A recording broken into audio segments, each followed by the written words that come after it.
the day Adrian Sterling asked me to give my wedding dress to his first love. I was standing in front of a mirror for the final fitting. He stood behind me. His voice so calm it sounded like he was talking about something trivial. "Vivian has a magazine shoot next month. She said she likes your dress." I froze. I had spent 3 months altering that wedding dress by hand. When Adrian and I got married, everything had happened in a rush. I never even had a wedding. He had clearly promised me that this year, he would finally give me one. And now, he wanted to give my wedding dress to another woman. I asked him, "Then what am I supposed to wear?" Adrian frowned. "You're already married. Don't fight her over something so meaningless." In the mirror, the white dress on my body was almost blinding. The waistline hugged me perfectly. The train spread across the floor like a dream I had waited 3 years to touch. Then Adrian shattered that dream with one sentence. The stylist beside me didn't dare move. She still had a pin between her fingers. I looked at Adrian through the mirror. He wore a black overcoat, his expression cool and indifferent, as if he had no idea how cruel his words had been. Slowly, I took off the veil and handed it to the stylist. "Take it off." The stylist froze. "Evelyn, we haven't checked the back details yet." "No need." I looked at Adrian. "If she wants to wear it, fine." The tension in Adrian's face eased slightly. Then I said, "Have her sign a rental agreement. Make it clear that I'm the original designer.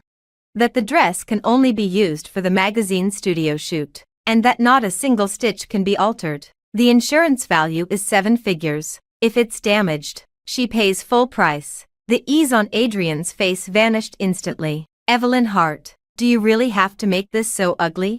I smiled faintly. "It's my property. I'm following proper procedure." "How is that ugly?" Before he could answer, a soft voice came from the doorway of the fitting room. "Adrian, forget it." Vivian Blake stood there. She wore a pale pink knit dress, her long hair loose over her shoulders, her eyes faintly red, as if she had suffered some terrible injustice. "If Evelyn doesn't want to lend it to me, then forget it. I just thought the dress was beautiful. I didn't mean to make you two fight." Her mouth said forget it, but her eyes stayed glued to the dress on my body. Adrian immediately walked over to her. "This has nothing to do with you." Then he turned back to me, his tone colder than before. "Vivian just came back to the States. Her team is rushing to shoot the cover. Don't make her sound so calculated." I watched them through the mirror. One protected her as naturally as breathing. The other played the wounded girl with practiced ease. Suddenly, I found it laughable. 3 years ago, the day Adrian and I got married at the courthouse, he said the company had just gone public and the wedding had to stay low-key. I wore a cheap white dress from a discount rack. I didn't even have a veil. He held my hand and said, "Evelyn, once I get through this busy stretch, I'll give you the best wedding." That stretch lasted 3 years. I waited until his company stabilized. I waited until his mother stopped calling me that girl from a nobody family in public. I waited until I turned myself from a small-time designer into Evelyn Hart, the owner of my own bridal studio. And in the end, what I got was, "You're already married. Don't fight her over something so meaningless." I reached back and unfastened the hidden clasp myself. The dress loosened slightly, and the stylist hurried to hold it up for me. Adrian frowned. "What are you doing?" "Taking it off." I turned around and looked at him calmly. "Didn't you want to give it away?" Adrian stared at me, as if he had finally sensed something was wrong. "Evelyn, I'm not giving it away. I'm only letting her borrow it." "Borrow it?" I nodded. "Then have her sign the contract I just mentioned." Vivian gently bit her lip. "Evelyn, are you misunderstanding me? I never meant to steal your dress. It's just that the shoot theme is called The Long Overdue Bride, and I thought this dress suited it." I looked at her. "What a coincidence," I said. "This dress is called Long Overdue." Vivian's eyes lit up for half a second. Then I finished the sentence. "But it wasn't overdue for you." Her expression stiffened. Adrian stepped forward and blocked her with his body. "Enough." He rarely spoke to me in that tone. It wasn't loud, but it carried a warning. "You know, Vivian just came back from abroad and her emotions are still unstable. She only likes a dress. Why do you have to turn every sentence into a knife?" I looked at the way he shielded her. Suddenly, I remembered last winter. I had a fever of 103F and called him. He was out of town with Vivian at a private charity party. Over the phone, he said, "Take some medicine first. I can't leave right now." That night, I went to the ER alone and sat there with N4 until after midnight. The next day, Vivian posted on Instagram. In the photo, Adrian held an umbrella over her, half his shoulder soaked by rain. Her caption read, "Good thing someone always stays." I stared at that sentence for a long time. Then I turned my phone face down on the desk and kept sketching my wedding dress. I used to think that as long as I didn't fight for his attention, he would eventually see me. Now I understood. Some people aren't blind. They simply never look your way. I stepped out of the dress and changed back into my coat. Vivian was still standing behind Adrian, saying softly, "Adrian, really? Forget it. I don't want to upset Evelyn." Adrian's gaze darkened as he looked at me. "Did you hear that? Vivian is already backing down." I almost laughed. Backing down. She was standing in the fitting room for my long-delayed wedding, waiting to wear the main dress I had made with my own hands. Where exactly had she backed down to? Onto my face. I picked up my bag and walked up to her. She instinctively hid behind Adrian. I didn't touch her. I simply handed her a business card. "If you want to wear it, contact my assistant, sign the contract, pay the deposit, and you can borrow it any time." Vivian didn't take it. I tucked the card into her hand. "Vivian, when adults want something that belongs to someone else, they don't need to act pitiful. They just need to pay." With that, I walked past them and headed out. Adrian grabbed my wrist. "Evelyn." I looked down at his hand. This was the first time he had touched me today. Not to help me down from the fitting platform,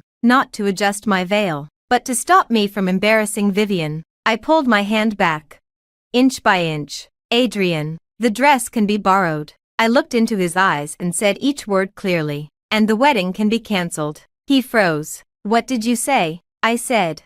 "The wedding is cancelled." A flash of undisguised satisfaction crossed Vivian's eyes, but Adrian's face darkened. "Over one wedding dress?" "Yes." I smiled lightly. "Over one wedding dress. And over 3 years. Over every anniversary he had missed. Over the time his mother told me to treat Vivian like his little sister. And he told me not to be petty. Over the anniversary gift I stayed up all night making, only for him to toss it into a storage cabinet and buy Vivian a diamond necklace at an auction the next day. Over the fact that I had finally realized something. When a person doesn't love you, even your pain looks like bad behavior. I walked out of the bridal salon. A light rain was falling outside. My assistant, Mia Taylor, rushed after me and draped my coat over my shoulders. "Evelyn, what about Mr. Sterling's side? Starting today, stop every wedding arrangement related to Adrian Sterling." I opened the car door. "Notify the lawyer. Send him the divorce papers." The folder in Mia's hand nearly slipped. "Divorce." I got into the car and looked through the rain-blurred window. Adrian had chased me to the entrance, but he didn't come any farther, because Vivian called his name from inside, and he turned back, just like he had done countless times over the past 3 years. I closed the car door. "Yes, divorce." As the car pulled away, my phone lit up. Adrian had sent me a message. "Stop making a scene. Come home tonight and we'll talk." I looked at it for 2 seconds and replied with 3 words. "I'm not coming." Then I changed his contact name from Adrian to waiting for signature. That night, I didn't go back to the Sterling house. I went to my studio. At 1 in the morning, the lights in the cutting room were still on. More than 30 wedding dress sketches hung on the wall. The one in the very center was long overdue. Mia poured me a cup of tea and asked carefully, "Evelyn, are you really giving up that wedding?"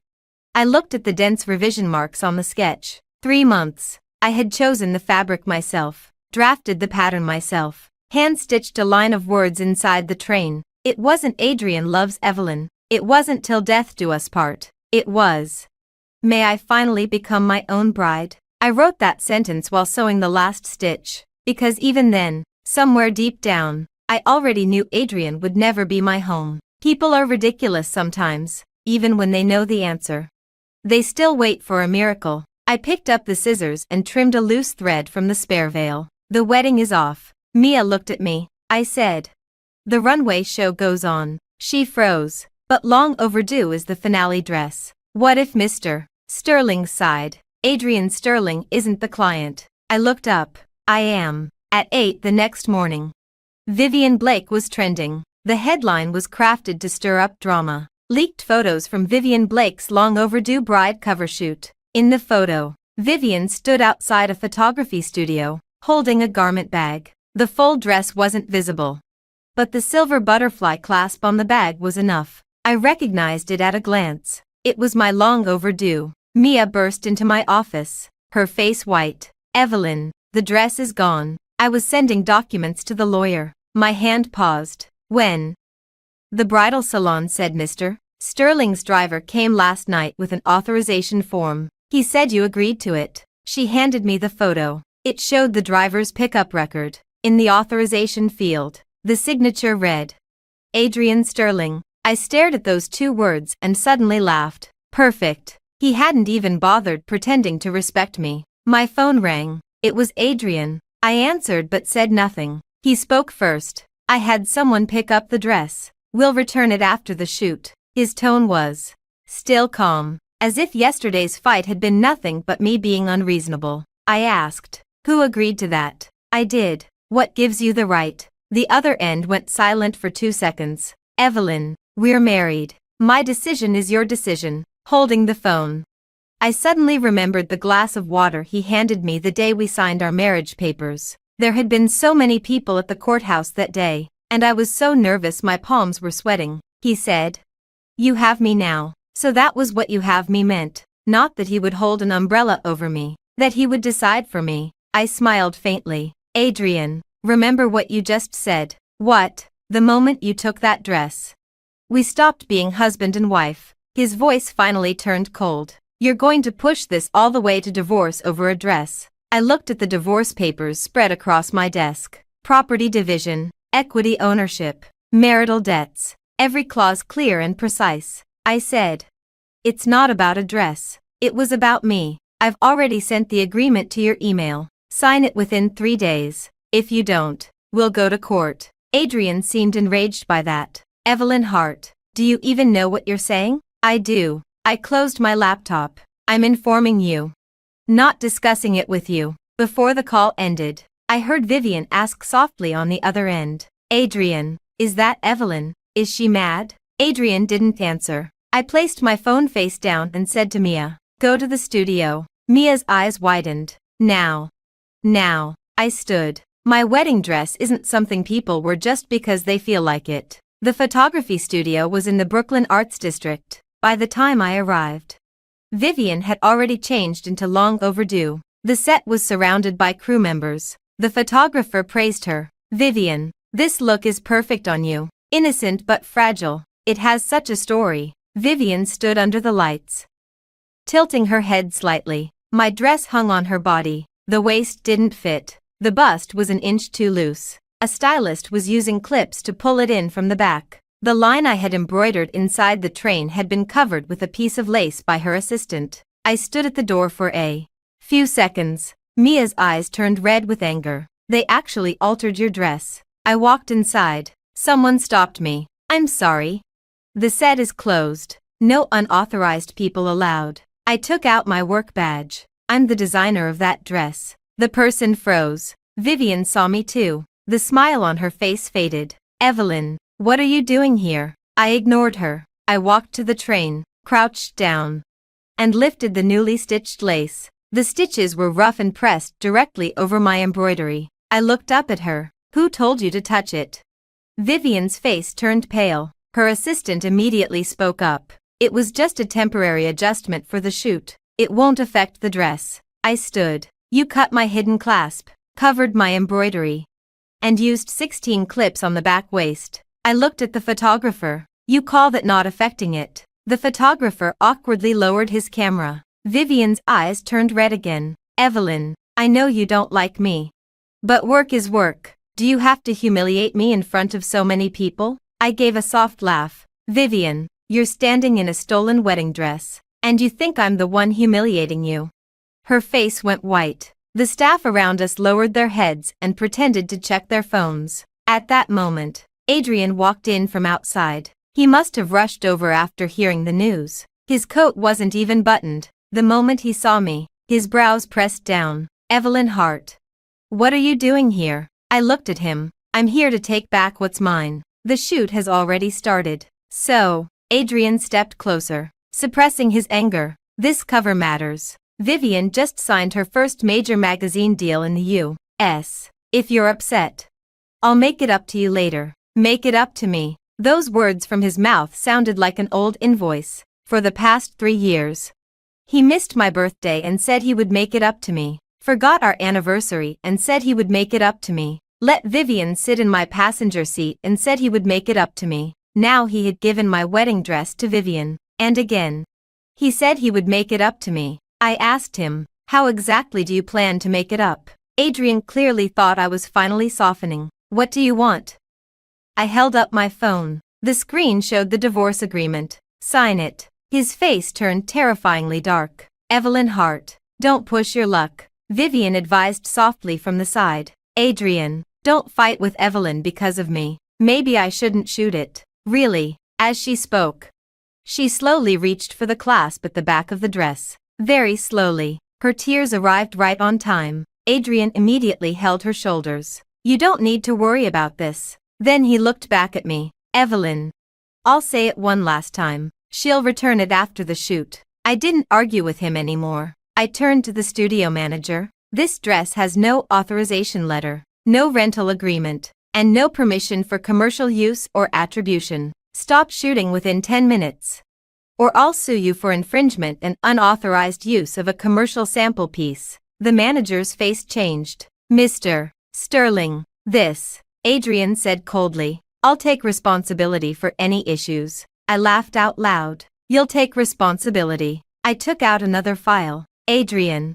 You can't afford to. I opened it. The first page was the copyright registration for Long Overdue. The second page was the participation contract between Heart Bridal Studio and Aurora Bridal Fashion Week. The third page was the penalty clause for breach of contract. This dress is the Fina Le piece for my runway show next week. It has already been filed for exhibition. If it's photographed publicly without authorization and the design is exposed ahead of schedule, damages start in the 6 figures. I looked at him and said each word clearly. Mr. Sterling. Are you planning to pay for Vivian personally? Or will Sterling Group pay for her? Adrian's face finally changed. Vivian's assistant panicked too. But Mr. Sterling said this dress belonged to his wife. And that he could decide. Exactly. I nodded and looked at Adrian. His wife is me, not him. After that, no one in the room dared pretend to be busy. Adrian stared at me. For the first time, there was something unfamiliar in his eyes. When did you register the copyright?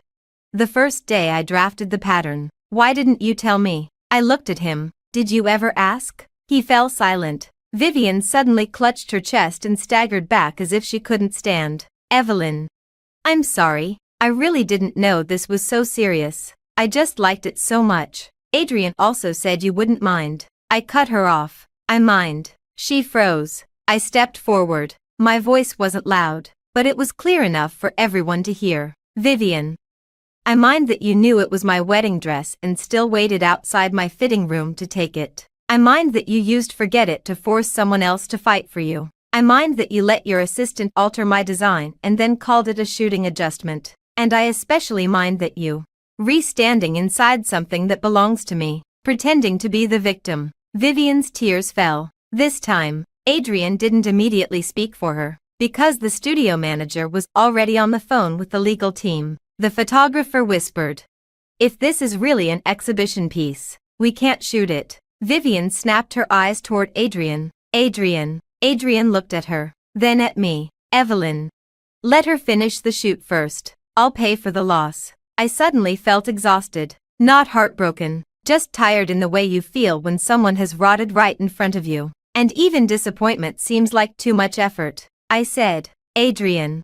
You can't afford it. His gaze chilled. You think I, Adrian Sterling, can't afford one wedding dress? I didn't answer. A clear male voice came from the doorway. Mr. Sterling really can't. Everyone turned. Julian Hayes stood at the door, his suit jacket draped over one arm. 2 lawyers behind him. He looked as if he had just come from a meeting. calm and unhurried. But the moment he spoke, the pressure in the entire studio shifted. Long overdue is the finale piece Heart Bridal Studio signed with Aurora Bridal Fashion Week. It's also the main visual work for Hayes Group's global campaign next quarter. He walked to my side, his gaze sweeping over the dress on Vivian's body. Early exposure, unauthorized alteration, commercial misuse. Julian smiled slightly. Mr. Sterling, prepare an 8-figure compensation package first. Then we can discuss whether you can afford it. Vivian's face went completely white. Adrian looked at Julian. What are you doing here? Julian didn't look at him. He only asked me, are you okay? I nodded. More or less, he said. Then we'll proceed by the book. The lawyers behind him stepped forward and handed over formal notices. After reading them, the studio manager immediately ordered the lights shut off and the shoot stopped. Vivian stood in the dimmed set wearing the dress, tears still on her face, looking completely different from the delicate woman she had been moments ago. Adrian finally lost control of his temper. Julian Hayes, this is between me and my wife. Julian looked at him calmly. Mr. Sterling, did you forget? Your wife is Evelyn Hart before she is anything else. That sentence stabbed through the air like a needle. I lowered my head and smiled. For 3 years, the Sterlings had called me Adrian's wife. Adrian's friends had called me his wife. Vivian had called me Evelyn in that sweet, fake voice. Very few people, in front of Adrian, had ever called me seriously by my own name. Evelyn Hart. Not someone's attachment. Not someone's fallback option. Not a dress that could be handed away. I looked at Vivian. Take it off. She leaned toward Adrian. Evelyn, can I change in the dressing room? I'm like this right now. I'll give you that dignity. I pointed toward the dressing room. 10 minutes. Vivian bit her lip, tears falling one by one. Adrian frowned. She needs an assistant. Fine. I looked at Mia. You go in too. Watch her. Mia nodded immediately. Vivian's face changed. I said, don't be afraid. It's just to make sure you don't suddenly fall in love with another piece of my dress and take it with you. At last, she couldn't hold herself together anymore and turned into the dressing room. The door closed. Adrian lowered his voice. Evelyn, since when did you get involved with Julian Hayes? I almost laughed. So that's what you care about. Adrian stared at me. What's your relationship with him? I looked up at him. Client and contractor. Julian added from beside me. For now. Adrian's face became even uglier. I glanced at Julian. His expression was perfectly composed, as if those 2 words had simply slipped out. But I knew he had said them on purpose, and Adrian knew it too. He stepped forward and placed himself between me and Julian. Evelyn, is he the reason you want a divorce? I looked at the possessiveness suddenly rising in him and found it absurd. Adrian, when you gave my wedding dress to Vivian, did you ever ask yourself if you were doing it because of her? He went silent. I said, don't question me now. You don't have the right. When Vivian came out after changing, she looked as if she had been rinsed in water. Her eyes were painfully red. Mia carried the dress out and nodded to me. Evelyn, there are 2 pressure marks on the train. 1 hidden clasp on the back waist was cut, and 3 beads are missing from the bust. I took the dress and brushed my fingers over the damaged clasp. 3 months of work, damaged casually because another woman wanted to look pretty for one afternoon. Vivian said in a small voice. I'll pay for it. I looked at her. Of course you will. She choked. Julian left the lawyers behind to handle the scene. I carried the dress and walked out. Adrian followed me. Evelyn, I didn't stop. He quickened his steps and blocked me. Come home tonight. I'll talk to you proper. Ly. I looked past him at Vivian. She had followed us too, gripping the strap of her purse, her gaze fixed on Adrian's back. Suddenly, I asked, Adrian, when you let Vivian wear my wedding dress, did you ever think it would hurt me? His brows shifted slightly. I thought you wouldn't care that much. Why? You've always been reasonable. Reasonable. That word struck harder than a slap. I stared at him for a few seconds and smiled. Adrian, being reasonable doesn't mean it doesn't hurt. It only means that before, when it hurt, I didn't say anything. His throat moved. For once, he didn't immediately argue, but Vivian quickly walked over and said softly, Evelyn, I'm sorry, it's all my fault. Adrian only did this because he was worried about my comeback. He didn't mean anything else. Please don't let me come between you two. I turned to her. Vivian. She stopped. I said, if you truly think it's your fault, then pay for it yourself. Apologize publicly yourself, and stay away from a married man yourself. Her wounded expression froze. Don't say sorry while hiding behind him. With that, I walked around them and got into the car. Before the door closed, I heard Adrian call my name. Evelyn. This time, I didn't look back. The dress was sent back to the studio for repairs. That night, Adrian called me 26 times. I didn't answer once. After the 12th call, he sent a message. I admit I handled today badly. After the 15th, I'll make Vivian pay for the damage. After the 18th, don't use divorce to threaten me. After the 26th, where are you? I read them, then set my phone aside. Julian sat across the work table, studying the repair plan. He pointed at the back waist clasp. Can it be fixed in time? Yes. I picked up the needle and thread. There will just be a mark there on runway day. Then leave it. I looked up at him.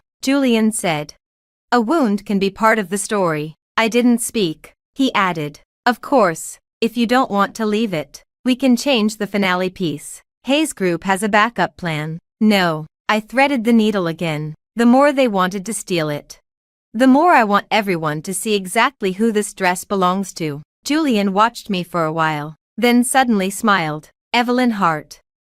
You're much tougher than you were 3 years ago. My hand paused. 3 years ago. Back then, I hadn't met Adrian yet. Or rather, I had just met Adrian, but Julian and I had met long before. At my design school graduation showcase, I earned the highest score in the exhibition.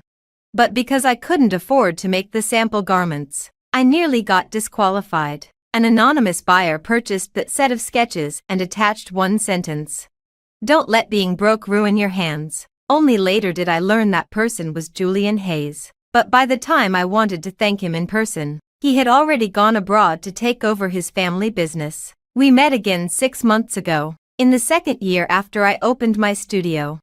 I received an invitation from Hayes Group for Bridal Fashion Week. Julian sat in the conference room and recognized me at first glance. He said, Evelyn Hart, welcome to finally having a seat at your own table. I smiled politely that day. He said, you don't have to pretend you don't know me. I'm the fool who bought your sketches back then. I smiled too. Mr. Hayes, are you planning to be that fool again? He said, yes. I asked, what are you buying this time?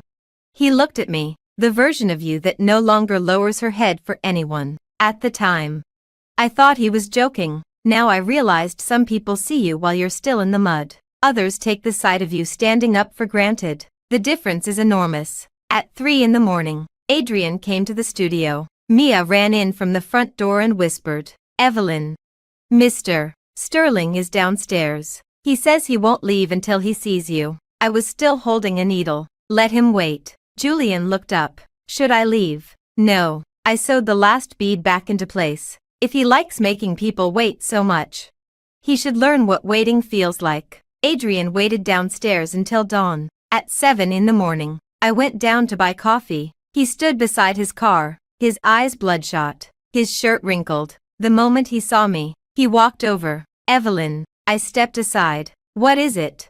His eyes dropped to the coffee in my hand. 2 cups. One is for Mr. Hayes. Adrian's expression darkened. He spent the night in your studio. I smiled. Mr. Sterling, when you ask that question, have you ever thought about how many times in the past 3 years you stayed with Vivian until dawn? He had no answer. After a moment, he said, Vivian and I aren't what you think. What exactly do you think I think?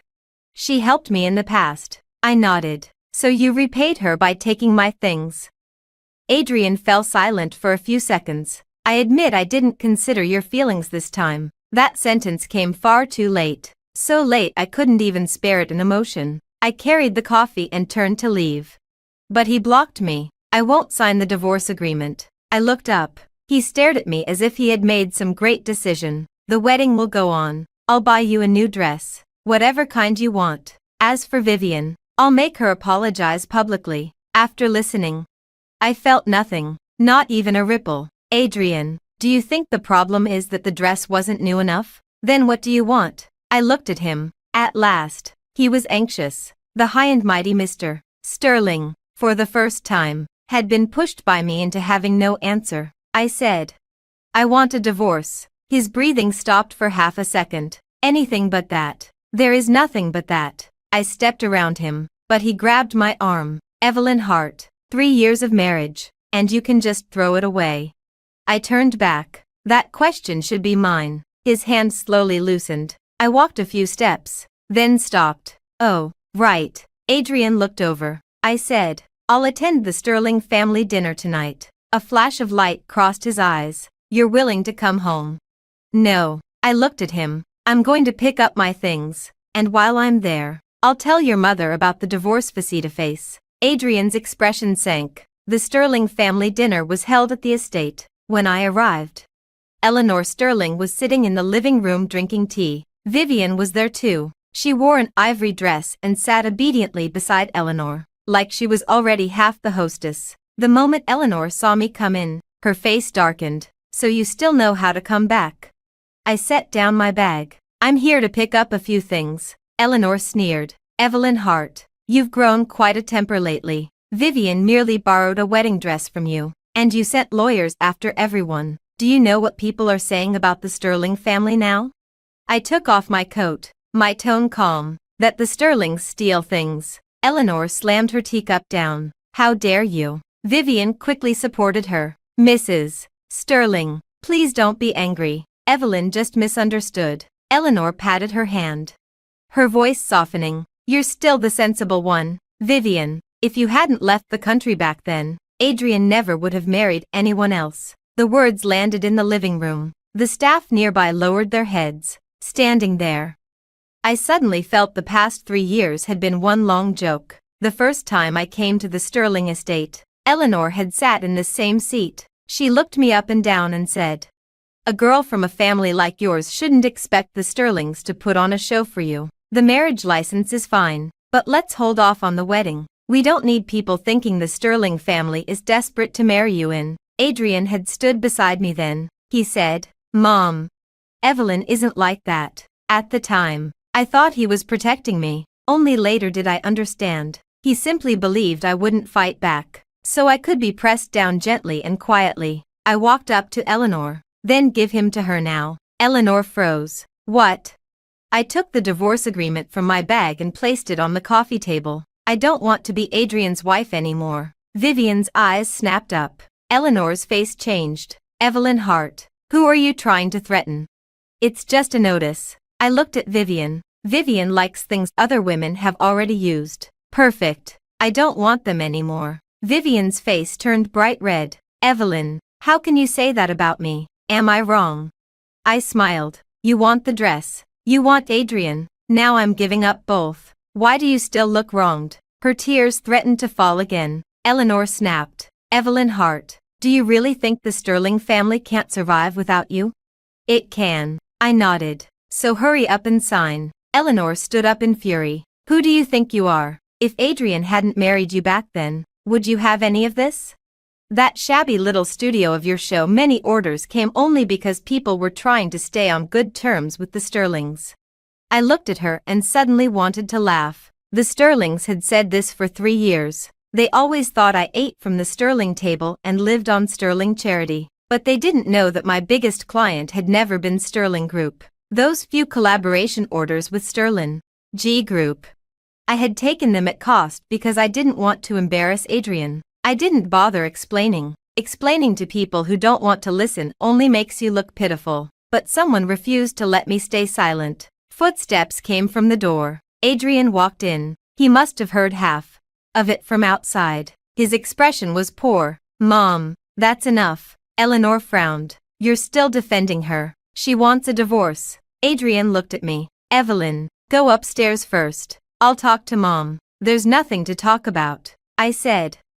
The agreement is right there. Let me know when it's signed. Vivian suddenly spoke softly. Evelyn, you really don't have to be so extreme. Couples fight. It's normal. But if you make it into a divorce, outsiders will think you're being unreasonable. I turned to look at her. Vivian, you're 28. Not 18. She froze. I continued. A grown woman accepting a wedding dress from a married man, then sitting beside his mother telling his wife not to divorce him. Don't you find that embarrassing? Vivian's tears fell completely. Eleanor raised her hand to slap me. I didn't dodge, but the slap never landed. Adrian caught his mother's wrist. Mom. Eleanor froze. Adrian froze too. As if he hadn't expected himself to stop her. I looked at him and felt no gratitude at all. Too late. A person had been shoved into the water for 3 years. Now the person on the bank finally wanted to reach out, but I had already swum to shore. I picked up the divorce agreement and handed it to Adrian again. Are you signing or not? Adrian looked at me. Under the lights, his eyes held something complicated. Guilt, irritation, unwillingness, and a hint of panic that had arrived far too late. Evelyn.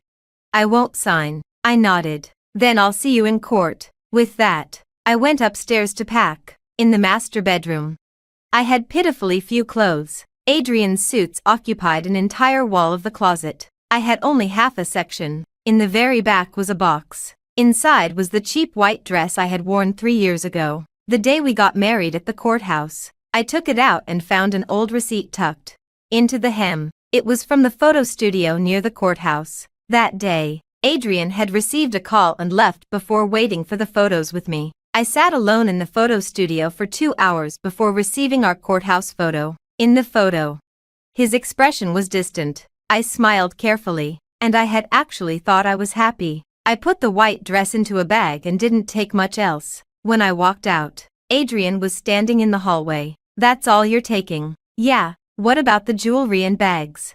You don't want them. I looked at him. Most of the things you gave me were bought by your secretary. His lips moved. I headed downstairs. He followed me. At the staircase, he suddenly said, Evelyn Hart, what if I say I'll give you that wedding properly? I stopped. Downstairs, Eleanor and Vivian were both watching us. I turned to him. Adrian, do you know why I wanted a wedding? He didn't answer. I said, not because I needed a ceremony. It was because I wanted to prove I wasn't someone you kept hidden inside a file. His gaze shifted. I continued. But what you proved to me was that I couldn't even protect my own wedding dress. The air went quiet. This time, even Vivian said nothing. I carried my bag downstairs. When I reached the door, Vivian suddenly spoke. Evelyn, can you really bear to leave? I looked back. Tears still hung on her face, but there was a trace of testing in her eyes. You loved Adrian for so many years. Can you really just walk away? I looked at her. Then I smiled. Vivian, you seem to have misunderstood something. She froze. I said, the person I couldn't bear to leave was never Adrian. It was the version of me that kept hurting herself for him. Vivian's face changed. I pushed open the door and stepped outside. The rain had stopped. Julian's car was parked at the entrance. He got out and took the bag from my hand. Adrian followed me out. When he saw Julian, his whole body tensed. What exactly is your relationship? Julian opened the car door for me and looked at him calmly. You're asking too late, Mr. Sterling. I got into the car. Before the window rose, I saw Adrian standing on the steps as Vivian chased after him and grabbed his sleeve. For the first time, he didn't turn back to look at her. But so what? Some late affection falls on a heart that has already gone cold. All that remains is ash. 5 days before the runway show, Vivian issued a public apology. The caption was clever. She said she hadn't known the dress was an exhibition piece and hadn't known her assistant had altered the design. She was willing to take responsibility. The entire apology never mentioned stealing, never mentioned Adrian, never explained how she got the dress in the first place. Half the comments pitted her. Vivian was a victim too. Adrian's wife is making such a big deal out of this. It's just a wedding dress. Rich people drama is insane. Vivian already apologized. What more does that woman want? Mia slammed the table in anger. Evelyn.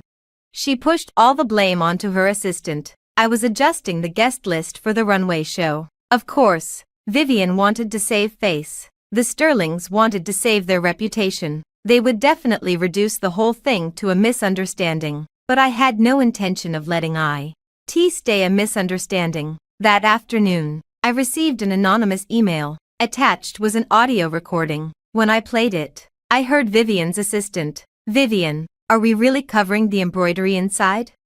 What if Evelyn finds out? Vivian's voice was light. If we don't cover it, do you want everyone to see? May I finally become my own bride? That would make Adrian look so bad. The assistant whispered, but this is his wife's wedding dress after all. Vivian gave a soft laugh. His wife. Not for much longer. The recording ended there. I stared at the screen. My fingers still for a long time. Not because of Vivian. Her ugliness was straightforward. What truly made me pause was that she had known about the sentence inside the train all along. She knew this wasn't just an ordinary dress. She knew it was the last bit of dignity I had given Missile. That was why she wanted to cover it. Mia was so angry she almost cried. Evelyn, who sent this? I looked at the sender and shook my head. I don't know. A few minutes later, Julian sent me a message. Did you receive the recording? I looked up. He was standing outside the glass door, holding a bag of soup. I opened the door. You sent it. No, he said, but I probably know who did. Who? Julian set the soup on the table. Vivian's assistant. I frowned. Why would she help me?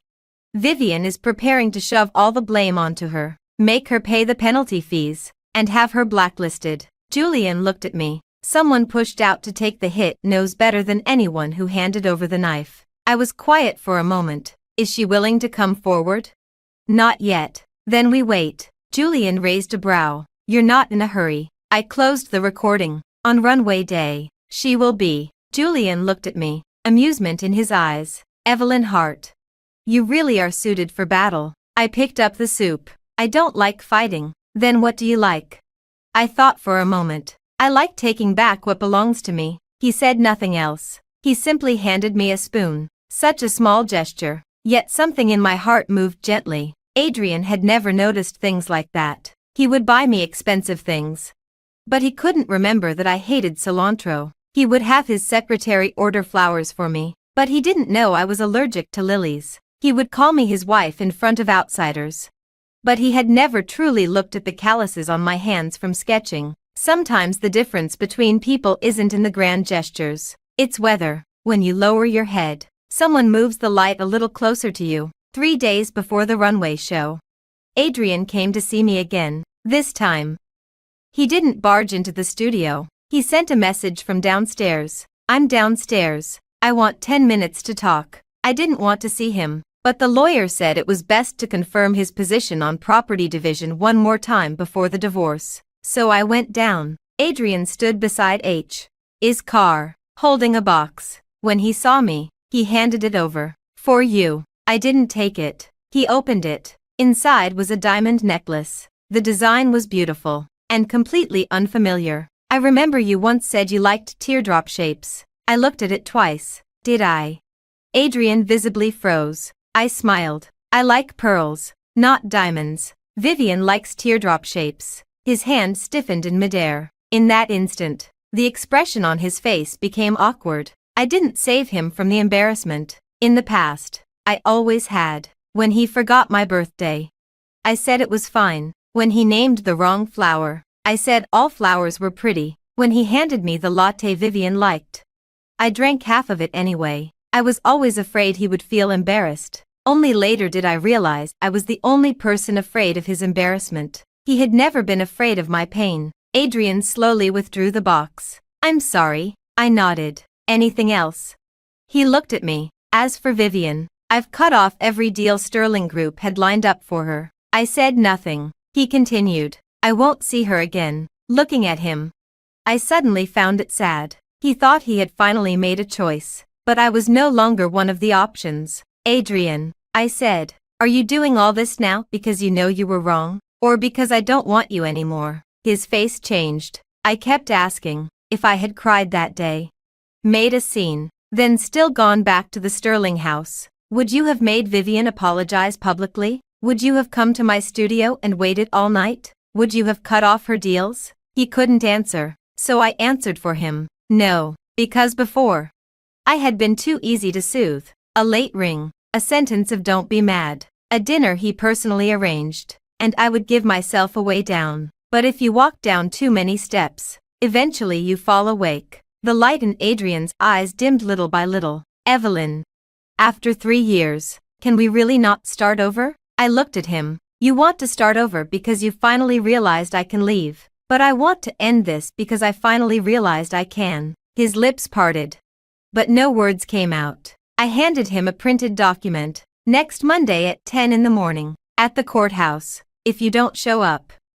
The lawsuit will be delivered to Sterling Group's legal team that afternoon. Adrian looked down at the document. Do you really have to be this ruthless? Yes, I said. Because when I wasn't ruthless, you all thought I had no bottom line. I turned and went upstairs. At the door, he suddenly called out, "What about Julian Hayes?" I stopped. After the divorce, are you going to be with him? I didn't turn around. Adrian, you still don't understand. I'm not leaving you to walk toward another man. I'm leaving you to walk toward myself. There was no sound behind me for a long time. I pushed the door open and went inside. Mia was pressed against the glass window, secretly peeking down. Her face tense. Evelyn, has Mr. Sterling left? I glanced downstairs. Adrian was still standing there, holding the document I had given him, looking as if he couldn't understand a contract for the first time in his life. No, Mia whispered. He looks like he really regrets it. I pulled the curtains shut. Regret is useless. Why? I sat back down at my work table and picked up the needle. Because regret only proves he hurts now. It doesn't erase all the times I hurt before. On the day of the runway show, New York had its first snow of the year. The venue was the Hayes Arts Center. Long Overdue was placed as the finale piece. After repairs, the dress was even more special than before. I didn't replace the damaged hidden clasp at the back waist with a new one. Instead, I had the embroiderer add a small patch of silver thread beside the wound, like a flower growing out of cracked ice. When Julian saw the finished piece, he stood there for a long time. He said, "It's better than before." I asked, "How?" He looked at the silver line. Before, it was a dress that waited. Now, it's a dress that walked out. I smiled and didn't answer. Half an hour before the show began, Adrian arrived. I hadn't invited him, but the Sterlings and the Hayes family had business ties. It wasn't hard for him to get an entry pass. He wore a black suit and carried a manila envelope. When he saw me, he walked over. "Evelyn, I was confirming the model order. Mr. Sterling, if you need anything, speak to my assistant." He handed me the envelope. I signed the divorce papers. My hands paused. I looked up at him. He looked thinner than a few days ago. The exhaustion under his eyes obvious. Property division follows your version. I only added one clause. I took it and turned to the last page. In the additional terms, he had written, Adrian Sterling will transfer the Lakeview estate in Westchester to Evelyn Hart without compensation as reparation for his failures during the marriage. I closed the file. I don't need it. Adrian seemed to have expected my refusal. "I'm not asking you to forgive me," he said. "It's just what I owe you." I handed the papers back. "Adrian, don't confuse what you want to give with what I should accept." His hand paused in midair. I said, "Follow the original agreement. Keep the house." That Lakeview estate was the place Adrian had once promised to host my wedding. A large garden, a beautiful lake view. He told me to choose the flowers, the lights, the guest list. Then Vivian came back to the States. And he never mentioned it again. Now he wanted to give me the house. But I didn't want to live inside a rotting promise. Adrian looked at me for a long time before finally nodding. "Okay," he said. "I'll be there next Monday." I put the agreement away. "Thank you for cooperating." Those words were too polite. So polite that his face turned ugly for a brief moment. He seemed about to say something else when a commotion suddenly stirred at the entrance. Mia hurried over. "Evelyn, Vivian Blake is here." I looked up. Vivian walked in wearing a white evening dress, several media outlets trailing behind her. Her face carried a fragile yet determined smile, as if she had come here specifically to perform the victim's counterattack. People began whispering, "Why is she here? Didn't she just apologize?" Coming to Evelyn Hart's show, is this supposed to be a reconciliation? She brought the media. There's definitely drama. Vivian headed straight for me. When she saw Adrian was there too, her eyes reddened.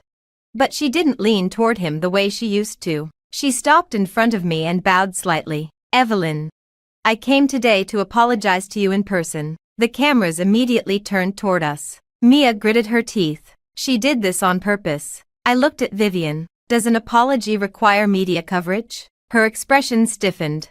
Then quickly recovered. I just want everyone to know I'm sincere. Because of my negligence, I caused you trouble. I'm sorry. Then she turned toward the cameras. I know there have been a lot of comments online, and some people have implied that Adrian and I were inappropriate. Today, I want to take this chance to clarify that I never intended to destroy anyone's marriage. The moment she said that, everyone looked at Adrian. Adrian's face turned cold. Vivian continued. Adrian and I have known each other for many years. He treats me well because I once saved him. He's grateful.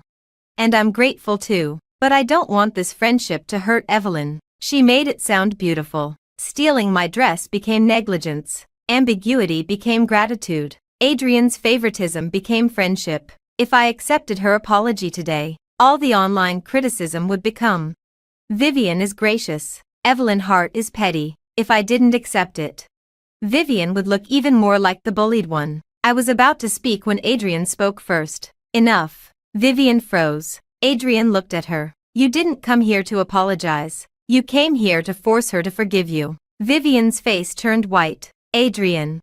I didn't. You know exactly what you're doing. This was the first time Adrian had exposed her in public. Tears flooded Vivian's eyes instantly. You think of me like this now. For her. Adrian didn't avoid her tears. Not for her, he said. Because I finally see clearly. Vivian shook her head, as if deeply wounded. The media cameras grew even more excited. I watched the scene with complete calm. Before, I might have found it satisfying. Now, I only felt it was a waste of time. I lifted my hand and signaled to the staff. The show begins in 5 minutes. Anyone unrelated to the event, please leave backstage. Vivian's expression changed. Evelyn, I apologized like this, and you're still chasing me out. I looked at her. You didn't come to apologize. I took out my phone and played the recording. Vivian's voice came from the speaker. If we don't cover it, do you want everyone to see may I finally become my own bride? That would make Adrian look so bad. His wife. Not for much longer. The murmurs around us exploded. The cameras were almost shoved into Vivian's face. She froze completely. Her assistant stood behind the crowd, head lowered, shoulders trembling slightly. Vivian turned and saw her. Her eyes sharpened instantly. It was you. The young assistant lifted her head. Her face was deathly pale, but she still spoke. Vivian, you told me to cover the embroidery. You also said Evelyn wouldn't dare make it a big deal. Later, you told me to take the blame and said all the penalty fees would come out of my salary. Vivian lunged toward her. You're lying. Julian's people stopped her. The young assistant cried. I'm not lying. You also said as long as Mr. Sterling stood on your side, Evelyn would have no choice but to swallow it no matter how capable she was. Every camera was filming. At last, Vivian panicked. She looked at Adrian, crying even harder. Adrian, believe me, I was just so afraid of losing my job. I never meant to hurt anyone. Adrian looked at her, his eyes cold as ice. Vivian, enough. Vivian looked as if all the strength had been drained from her. She finally realized that this time, no one would stand in front of her anymore, and I no longer looked at her. I turned and walked toward the runway stage. Julian walked beside me and asked softly, Can you hold up? I glanced at him. Mr. Hayes, are you underestimating me? He smiled. Then I'll wait for you in the audience. When I stepped onto the stage, the lights came on one by one. The seats below were full. Media, clients, designers, Sterling relatives who had once looked down on me, and Adrian.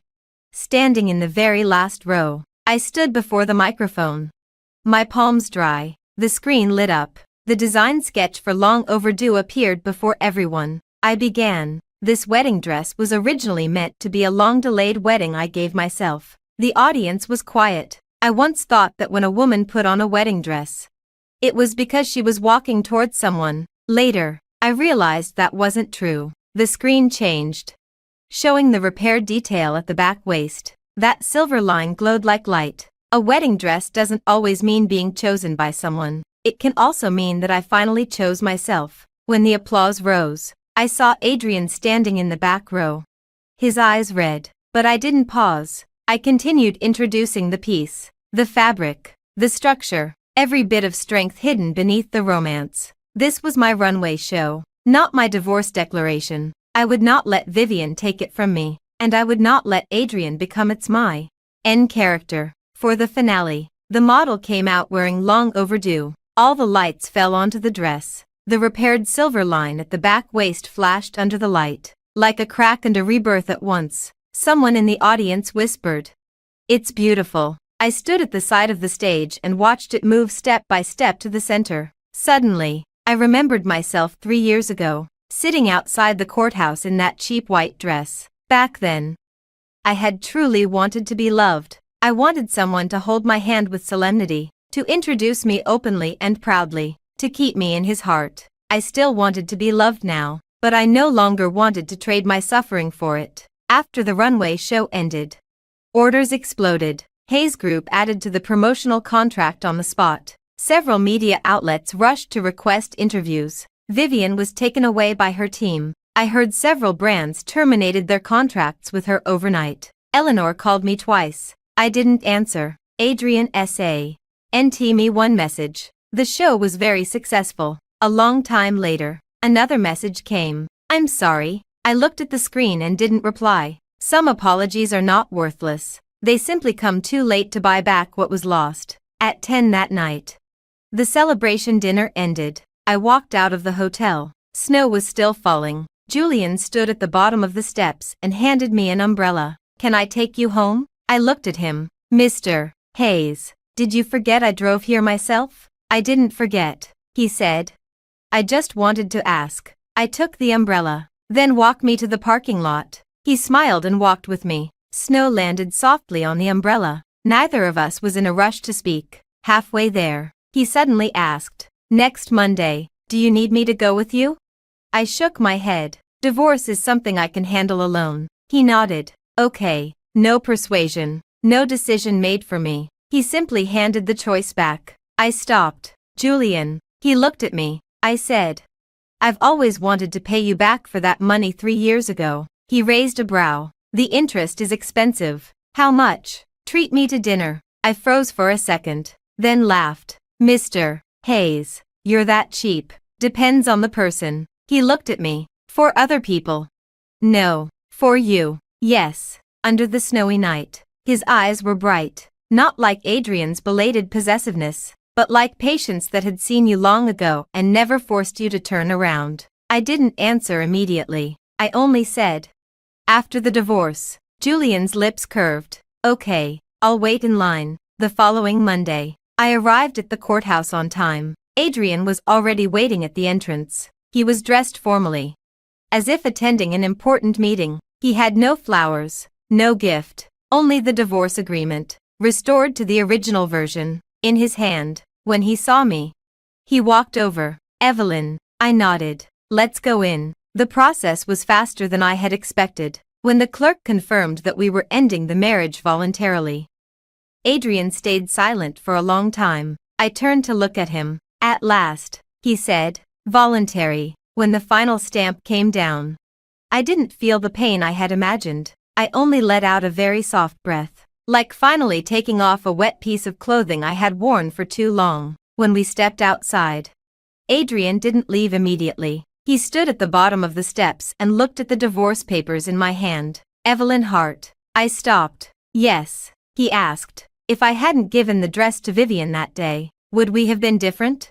I looked at him. That question had come 3 years too late. After thinking for a moment, I said, "Yes." A light flickered in his eyes. "Then I finished the rest. I would have left you a little later." That light went out completely. Adrian lowered his head and smiled bitterly. "So I lost my chance that long ago." "It wasn't long ago," I said.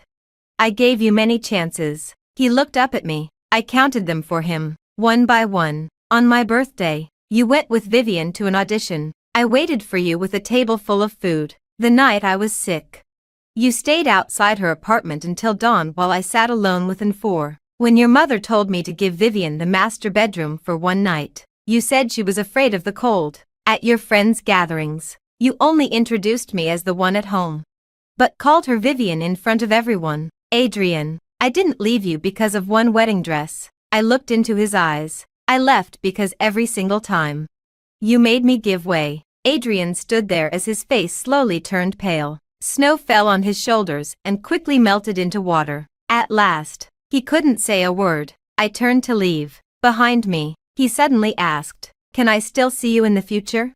I paused. No need. Evelyn, Adrian. I turned back and looked at him seriously for the last time. You always thought I would never leave. Now consider this proof that I can. With that, I opened my umbrella and walked down the steps. A black car was parked at the curb. Julian leaned against it, not rushing me. When he saw me, he straightened. Adrian saw him too. The two men looked at each other through the falling snow. This time, I didn't explain. I walked up to Julian. He said, "Congratulations." I smiled. "You congratulate people on this?" "Of course." He opened the car door for me. "Congratulations on returning to your own name." I got into the car and suddenly felt that sentence was sweeter than any love confession. As the car drove away, I saw Adrian still standing outside the courthouse in the rearview mirror. He didn't chase after us. Maybe he finally understood. Some people don't come back just because you coax them. A month later, I received news that Vivian had quit the entertainment industry. Her studio issued a statement saying she was pausing all activities for personal reasons. Sterling Group was affected as well. Vivian's backdoor brand deals had exposed several internal problems, and Adrian personally handled them, cutting several executives. Eleanor came to see me once. She waited downstairs outside my studio for a long time. When she saw me, her posture was much lower than before. "Evelyn, Adrian hasn't been doing well lately," I said. "Then take him to a doctor." Eleanor's face turned awkward. "You know that isn't what I mean." "Then I don't know." She fell silent for a moment, then took out a red jewelry box. "This is the Sterling family heirloom bracelet. It should have been given to you long ago. I was foolish before. I didn't take it. I'm no longer Adrian's wife." Eleanor's eyes reddened. "Evelyn, I know I treated you badly before, but you and Adrian were married for 3 years. Everyone makes mistakes. Can't you give him one more chance?" I looked at the woman in front of me, the woman who had once looked down on me from so high above. Back then, she had barely bothered to say my name. Now she was willing to wait for me in the wind, but there was no satisfaction in my heart. No resentment either, only clarity. I said, "Eleanor, you don't think I'm good. You simply realized Vivian Blake isn't right for the Sterling family." "And I am." Her expression changed. I continued, "Before, I was useful because I could endure. So you wanted me to endure. Now, I'm useful because I can protect the Sterling family's reputation. So you want me back. But I'm not a tool." Her hand trembled. I pushed the jewelry box back toward her. "Save this bracelet for the next woman willing to marry into the Sterling family." With that, I turned and walked into the building. Before the elevator doors closed, I saw Eleanor standing there. For the first time, she looked like someone who had lost, but I no longer needed her to lose. My days became busy. After Long Overdue went viral, the studio's orders were booked out 6 months in advance. Many women left messages for me, saying that after seeing the story behind the dress, they suddenly didn't want to settle anymore. Some canceled weddings where they weren't respected. Some quit jobs that were draining them. Some tattooed "May I finally become my own bride" on their wrists. Reading those messages, I often thought of my old self. The Evelyn Hart who lowered her head and drank cold tea in the Sterling living room. The Evelyn Hart who sat in the ER with an 4 in one arm while replying to client messages. The Evelyn Hart who stitched a wedding dress deep into the night, imagining Adrian would feel sorry for her when he saw it. I didn't hate her. I only wanted to hug her, then tell her, "Stop waiting. If they won't give you what you need, take it back yourself." When spring came, Julian asked me out for that interest dinner. I picked the restaurant, a tiny hot pot spot on a side street. When he arrived, he wore a black overcoat over his suit and looked completely out of place beside the plastic chairs near the door. I asked on purpose, "Can you handle this place, Mr. Hayes?" He took off his coat and sat across from me. "If Ms. Heart is treating me. I'll eat on the side of the road if I have to. I pushed the menu toward him. Don't regret it. The broth here is seriously spicy. He looked at me and smiled. I can handle pain. My hand paused on my chopsticks. If Adrian had said that, I probably would have found it grating. But Julian said it naturally. He wasn't asking me to feel sorry for him. He was only telling me he could try the flavor I liked. Halfway through the meal, his ears were red from the spice. Yet he still insisted he was fine. Finally, I couldn't help laughing. Julian Hayes, if you can't handle spice, don't pretend you can. He took a drink of water. Laughter in his eyes too. First dinner date. I can't lose too quickly. I froze. This counts as a dinner date. You said after your divorce. He looked at me. I waited. Steam rose between us. Suddenly, I thought of how Adrian had waited for me before. Waited for me to soften. Waited for me to give in. Waited for me to swallow my own pain. Julian was different. He was waiting to see whether, after I was free, I wanted to take one step forward. I didn't avoid his gaze. Julian, I just got out of a terrible marriage. I know. I may not trust anyone for a long time. That's okay. I also don't want to jump straight into another relationship. He nodded. Then give me a chance to earn your trust. I laughed. Mr. Hayes, do you conduct everything like a business negotiation? With you, I'm afraid I'll be rejected if I'm not formal enough. I dropped a slice of beef into his bowl. Then you can start with a trial run. He looked at the beef in his bowl, his smile slowly deepening. How long does the trial run last? Depends on your performance. Our Ms. Hart's standards high. Very high. Then I'll work hard. After dinner, he drove me back to the studio. The car stopped downstairs. He didn't cross any lines. He only handed me a small bag of stomach medicine. You ate a lot of spice. Your stomach might feel uncomfortable later. I took it, and some part of my heart softened gently. When did you buy this? When I went to the restroom. I said nothing. He opened the car door for me. Go upstairs. Rest early. I stood by the car and looked at him for a few seconds. Julian, yeah, next time.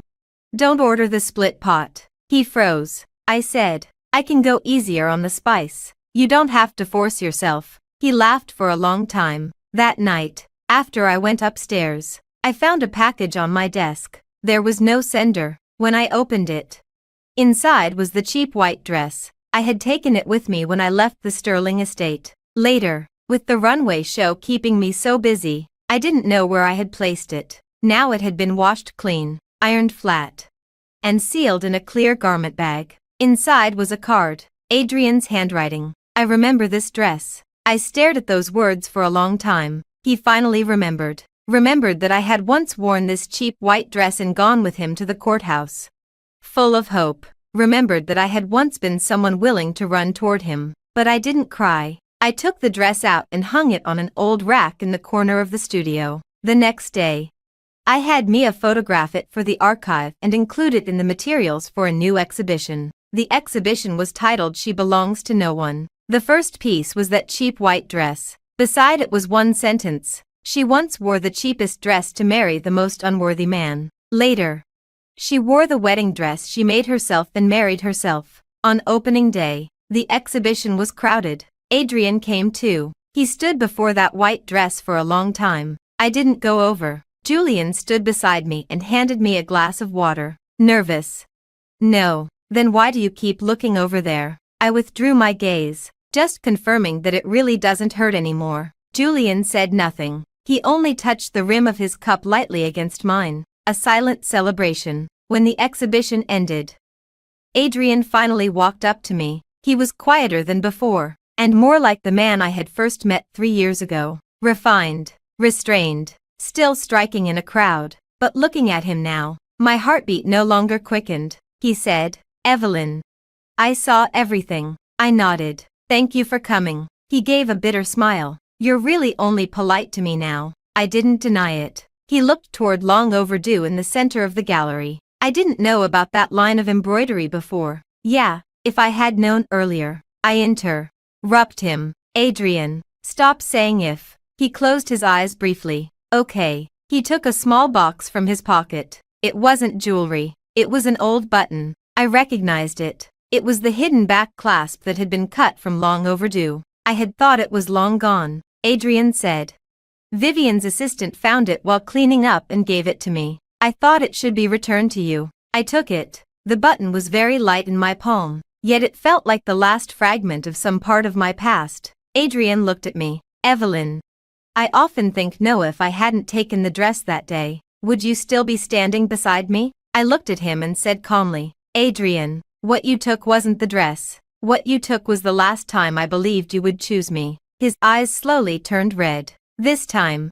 He didn't beg me. He only lowered his head and said, I'm sorry. I nodded. I received it. He looked up at me. I added, but I'm not going back. The last bit of expectation in Adrian's eyes fell away. He stood there for a long time before finally giving a faint smile. I know. When he turned to leave, his back was no longer as straight as it used to be. At the door, he paused, but he didn't look back. Evelyn Hart. I wish you happiness. I looked at him. I wish you the same. I meant it. It wasn't forgiveness. It was release. The gallery lights slowly dimmed. I walked up to Long Overdue and placed the old clasp into a small box beside the display case. Mia asked, Evelyn, should we display this too? I said, yes. What should the label say? I thought for a moment. Right. The button from a dead dream. Mia nodded and went to print it. Julian walked over and lowered his head to look at the button. Is it over? I looked at my reflection in the glass case. Black suit, red lipstick, shoulders straight. No longer the careful bride I had been 3 years ago. It's over, he said. Then did I pass the trial run? I turned to look at him. He was dressed formally today. Even his tie was the deep gray I had once casually mentioned I liked. But his eyes were a little tense, like he was waiting for an important verdict. Suddenly, I smiled. Julian, yes. Are you always this impatient when you chase someone? I'm not impatient. He looked at me. I'm afraid you'll think I'm not serious enough. Something moved in my heart. He never made me guess. And he never made me wait. If he liked me, he said it. If he respected me, he showed it. I looked at the night beyond the gallery. Then starting tomorrow, it's official. Julian's eyes lit up. Really? But I have conditions. Name them. First, you don't make decisions for me. Done. Second, you don't use love as a reason to make me give way. I won't. Third, if one day I don't want to keep walking, you don't drag me. Julian looked at me with a seriousness that was almost solemn. Evelyn Hart. I don't like you because I want to bring you to my side. I like you because wherever you want to go, I hope I can happen to walk with you. It felt as if something gently struck my chest. The words were not fiery, but they were steadier than any confession. I held out my hand. Then, Mr. Hayes, we have a deal. He looked at my hand, smiled, and took it. Girlfriend, we have a deal. A long time later, someone asked me why Long Overdue became the most recognized work of Heart Bridal Studio. I thought about it for a long time. Not because it was the most expensive, not because it was the most beautiful. It was because everyone who saw it could see some part of their own unwillingness. The person who once waited for an apology, waited for an explanation, waited to be chosen. The person who was clearly in pain, yet kept telling herself to endure a little longer. The person who finally realized one day that before loving anyone else, she had to pull herself out of the hurt first. Later, Long Overdue was permanently housed in my private gallery. Beside the display case were 2 lines. The first was the original hidden embroidery inside the train. May I finally become my own bride? The second was the line I added later. After that day, Adrian Sterling finally learned how to wait. Unfortunately, he was waiting for a bride who would never turn back.